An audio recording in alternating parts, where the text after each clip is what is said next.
C'est Le témoin idéal, roman de suspense psychologique, avec Jesse Hunt, tome 28, écrit par Blake Pierce, lu par Caroline.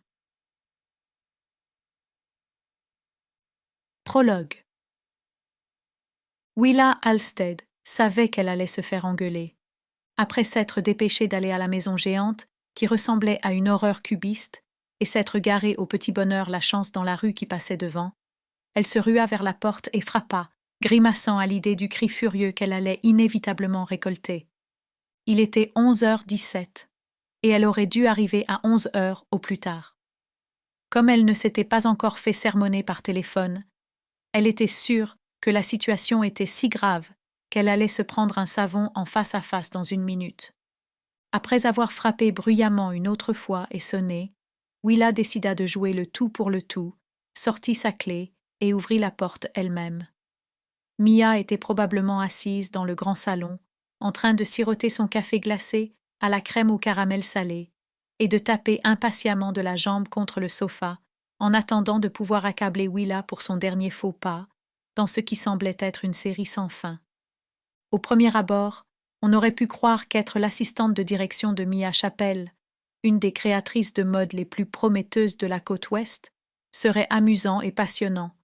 Mais, quand la créatrice en question est votre sœur aînée et qu'elle vous traite comme lorsque vous étiez des petites filles, mais avec de vraies conséquences, maintenant, on oublie vite toute idée d'amusement. « Mia » appela-t-elle quand elle entra, verrouillant la porte derrière elle. « Je suis là. Je suis désolée d'être en retard, mais il y a eu un accident grave à Highland et Melrose, et la police a obligé les gens à le longer en conduisant sur la bande d'arrêt d'urgence. J'ai été coincée dans l'embouteillage. Cela dit, j'ai parlé à Vijay pendant le trajet, et il dit que la nouvelle ligne est prête pour approbation. Nous pourrons aller au centre-ville après le déjeuner, si tu veux. » Toujours aucune réponse.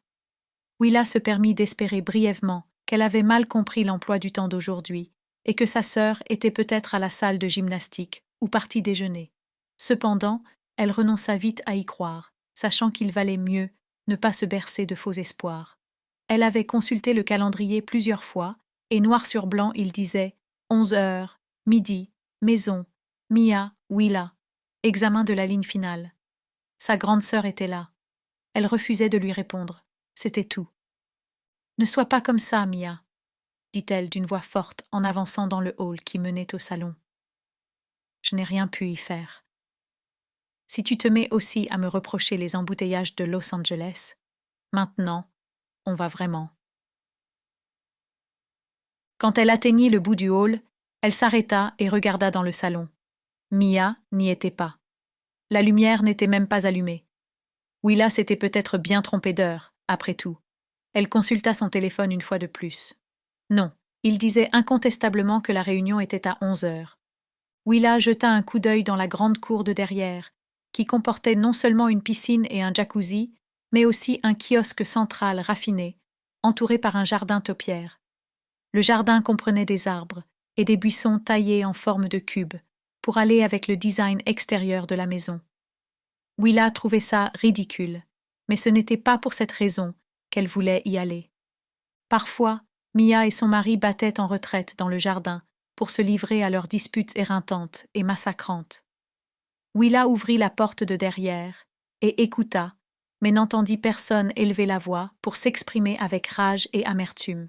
Toutefois, elle entendit quand même quelque chose à l'intérieur. Elle ferma la porte et suivit le son, qu'elle ne sut pas identifier, alors qu'il lui paraissait familier. Il lui rappelait une machine à bruit que quelqu'un pouvait utiliser pour dormir la nuit, mais ce n'était pas ça. Quand elle approcha du son, qui semblait venir de la cuisine, une sensation désagréable l'envahit, comme si, d'une façon ou d'une autre, elle n'était pas en sécurité dans la grande maison verrouillée de sa sœur. Alors qu'elle allait sortir sa bombe lacrymogène au gel au poivre, elle entra dans la pénombre de la cuisine et vit d'où venait le bruit. Le robinet de la cuisine coulait et l'eau se déversait très fort, ce qui créait le son qu'elle avait entendu. Tenant encore la bombe d'une main, elle avança lentement jusqu'à l'évier et ferma le robinet. « Mia !» cria-t-elle, ressentant maintenant bien plus qu'une sensation désagréable. Jamais sa sœur n'aurait laissé couler l'eau comme ça, et il n'y avait personne d'autre, car la femme de ménage ne venait pas le jeudi. Il y avait quelque chose de louche. Willa se tenait dans la cuisine obscure, ne sachant quoi faire. Alors, se disant Nous espérons que vous avez apprécié cet aperçu. Pour continuer à écouter ce livre audio sur Google Play Livres, utilisez le lien dans la description de la vidéo.